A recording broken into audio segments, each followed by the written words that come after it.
ലോക്സഭാ തെരഞ്ഞെടുപ്പിൽ ഭാരത് റൈസ്, ഭാരത് അരി അത് വലിയ ചർച്ചയാവുകയാണ്. പൊന്നിയേരി കാണിച്ച് തൃശൂർക്കാരെ കബളിപ്പിക്കാമെന്ന് ബിജെപി കരുതേണ്ട എന്ന് തിരിച്ചടിച്ചിരിക്കുന്നു ടി.എൻ. പ്രതാപൻ MP.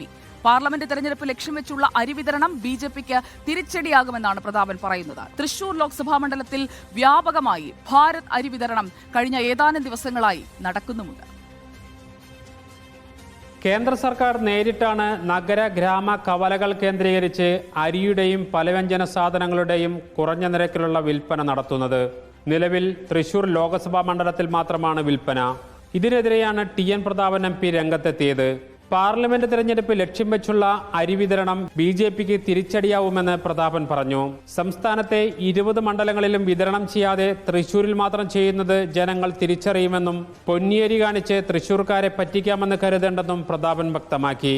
റേഷൻ കടകൾ വഴി കേന്ദ്ര ഗവൺമെന്റ് സംസ്ഥാന സിവിൽ സപ്ലൈസ് കോർപ്പറേഷൻ മുഖാന്തരം അരി വിതരണം ചെയ്യുന്നുണ്ട്. അതിന് പകരമാണ് 29 രൂപയ്ക്ക് ഭാരത് അരി എന്ന് പറഞ്ഞ് തെരുവിൽ കൊണ്ടു കൊടുക്കുക. പാർലമെന്റ് തെരഞ്ഞെടുപ്പിനെ ലക്ഷ്യമാക്കിക്കൊണ്ട് തൃശ്ശൂരിൽ ഒരു തരത്തിലുള്ള ഒരു പ്രഹസനം കാണിക്കുകയാണ്. ഈ പൊന്നിയരി കാണിച്ച് തൃശ്ശൂർക്കാരെ പറ്റിക്കാൻ നോക്കണ്ട. ഇതൊക്കെ തിരിച്ചറിയാൻ കഴിയുന്ന നല്ല നെൽവയലുകളും കോൾനിലങ്ങളും ഉള്ള സമ്പന്നമായ കാർഷിക മേഖലയുള്ള ഒരു സ്ഥലമാണ് തൃശ്ശൂർ എന്ന കാര്യം ഈ പൊന്നരി കാണിച്ച് ആളുകളെ കബളിപ്പിക്കാൻ ശ്രമിക്കുന്നവർ തിരിച്ചറിയുന്നത് നല്ലതാണ്. അരി വിതരണ വിഷയത്തിൽ സംസ്ഥാന സർക്കാർ ഉടൻ ഇടപെടണമെന്ന് പ്രതാപൻ ആവശ്യപ്പെട്ടു.